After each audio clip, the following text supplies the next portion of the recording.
All right, let's dive right into this explainer.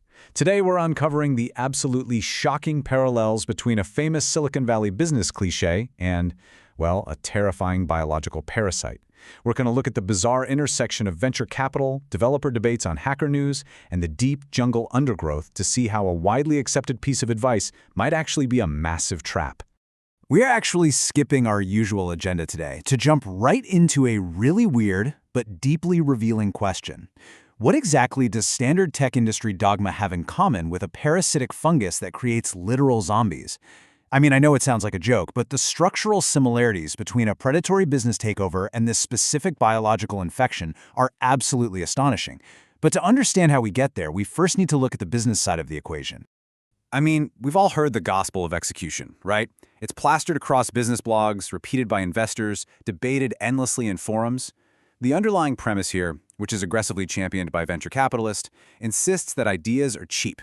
They're plentiful, and honestly virtually worthless on their own. This mindset boils down to a simple, widely accepted mantra. Ideas don't make you rich. The correct execution of ideas does. Having a vision is framed as the easy part. The real value, the only thing that actually counts, is how you build the machine. Standard dogma tells us that while ideas just expand into these messy fantasies, execution builds scalable, repeatable systems that actually test assumptions in reality. Proponents argue that execution forces focus. It takes an expanding idea and narrows it down to what actually works. It rewards boring consistency over flashy creativity, and it creates the vital infrastructure needed to scale a business. On the surface, this makes perfect sense, doesn't it?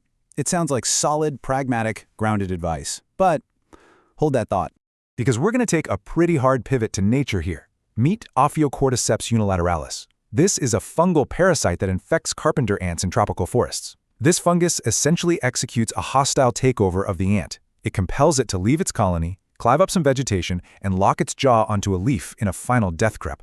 Also, the fungus can sprout a stalk from the ant's head and rain spores down onto other unsuspecting ants. It turns them into literal zombies. But the mechanism of how it does this, specifically how it completely bypasses the brain, is the crucial part for our story today. When you actually look at the microscopic reality of this infection, it's wild. You see these small, oval fungal cells invading the tissue. Now, you would think a mind-controlling parasite would attack the brain, right? That just makes sense. But researchers at Penn State discovered that this fungus bypasses the brain entirely.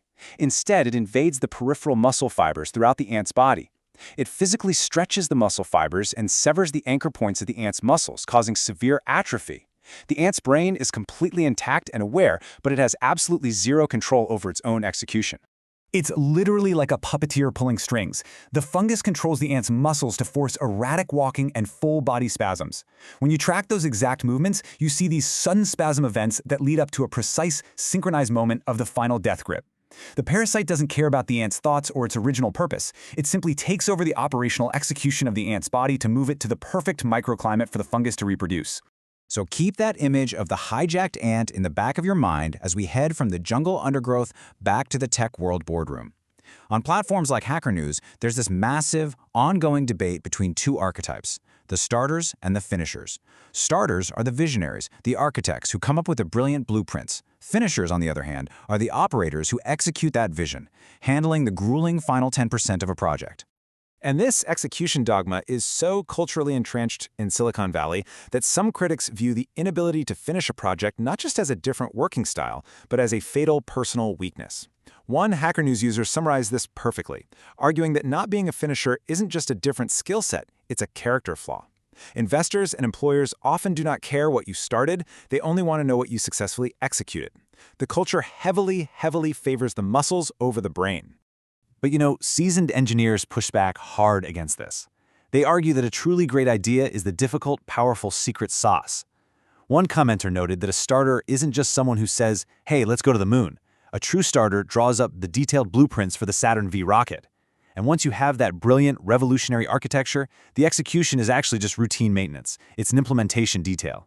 If your idea is genuinely novel, like say the PageRank algorithm, the execution is entirely secondary to the discovery itself. And here is where we hit the crucial industry secret.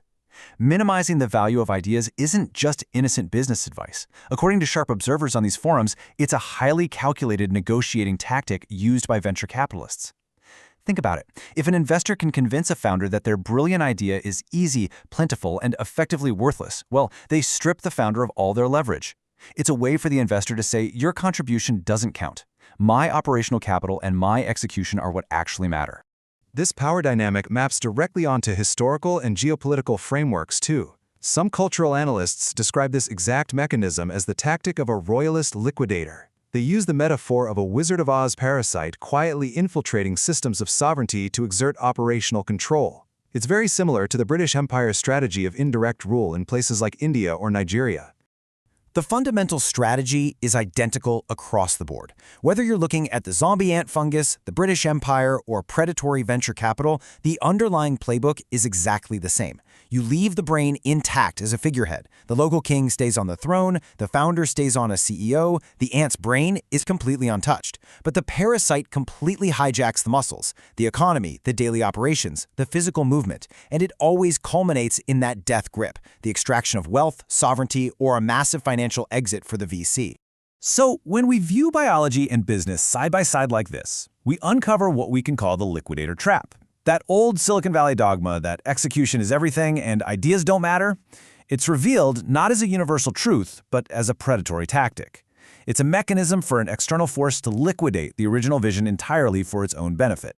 It's quite literally a hostile takeover playbook. Step 1, demean the founder's idea as cheap and plentiful. Step 2, demand total focus on the so-called execution of the business. Step 3, replace the founder's influence with strict operational controls, management consultants, and boardroom metrics. And finally, Step 4, cash out once the financial death grip is secured. By convincing the visionary that their ideas don't matter, the investors step in as the fungus. They take over the operational muscles of the startup, while the visionary founder is helplessly trapped inside their own company, watching it move in directions they never, ever intended. It's a pretty sobering realization, isn't it? It completely changes how you hear everyday business advice. As we wrap up this explainer, I really want you to take a hard look at the power dynamics around you. Whether you're on a startup, a massive corporation, or just navigating your own side projects, ask yourself, are you truly driving the execution of your own brilliant ideas, or are you just the fully aware brain of a zombie ant being marched towards someone else's death grip?